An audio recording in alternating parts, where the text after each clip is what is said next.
After more than a year since my first zombie video, I have decided that it's finally time to give it a fresh update with even more mods that will turn the world of GTA 5 into a zombie-riddled apocalypse full of realistic gameplay and survival mechanics and beautiful dystopian environments.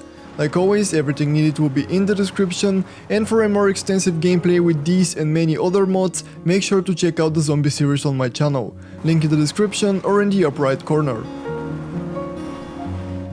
Beginning of course with the zombie mod, Simple Zombies, contrary to its name, is actually very complex.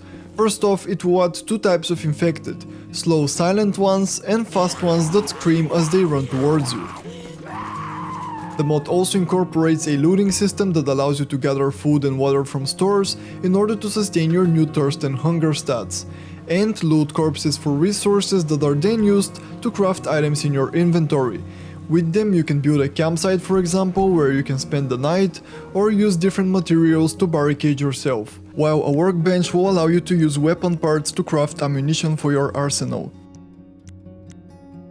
Another way of obtaining items and weapons is through the random Meriwether supply drops that can be hijacked in a limited amount of time. Apart from them, there's also other hostile survivors that will spawn in the world, as well as friendly ones that can be recruited as bodyguards and interacted with. There's broken cars that will randomly spawn. Those and any other ones that break down can be fixed using yet another item from your inventory and then saved so they don't disappear in between sessions. Noise attracts the zombies, which is why you should use suppressors, as well as many other features that I'll leave you to figure out on your own, because there really is a lot. But as I said, Simple Zombies is not so simple.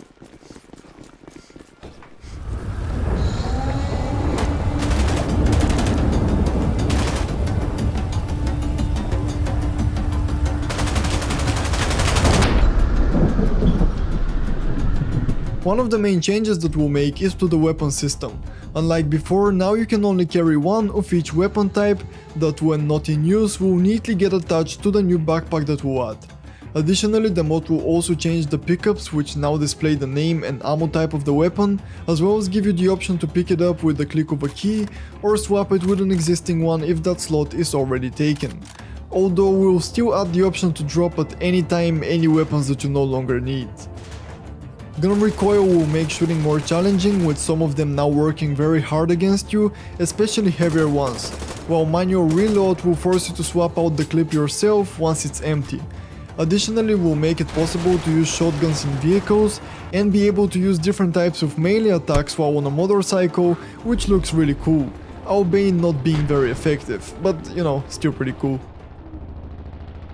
And speaking of vehicles, they will now have a limited amount of fuel, shown with the orange bar down here. Once it runs out, you need a jerrycan to refuel your tank, and if you don't have one, you can obtain it at pretty much any gas station. Of course, if you want, you can keep a reserve in your car trunk that can now be used to store weapons as well. Just don't forget to take them out of there because they don't get saved. Also, for vehicles, we'll add more realistic deformation and driving physics and make it possible for unfit ones to get stuck on off-road terrain like mud. Most sedans will be challenged, but larger vehicles have no problem navigating in here, which is why you need to be more careful with your choice of transport depending on the area you're in.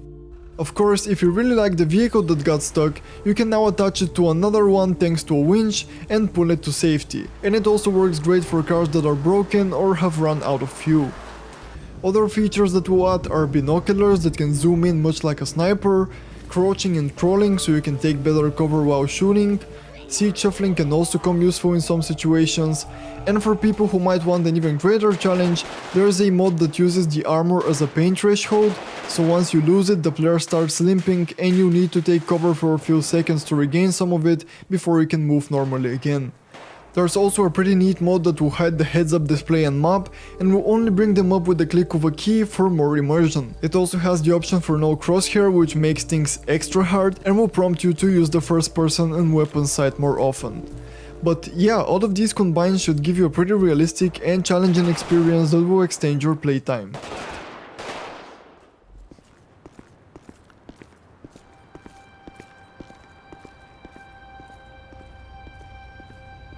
One of the easiest way to enhance the environment is by using a script from the mod A Long Winter that will randomly scatter wrecked vehicles all across the map. This by itself will completely change the atmosphere of the game. On top of that, enable all interiors will give you access to more buildings where you can take a hiding at.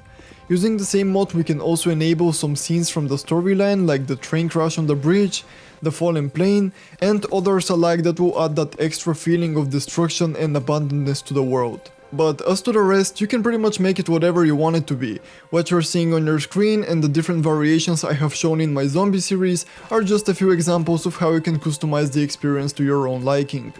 Now, to complete this whole thing, I also use appropriate clothing, more rugged weapons with a lot of imperfections, and this over-exaggerated dirt texture to make the cars look more worn out as they ought to be in an apocalypse.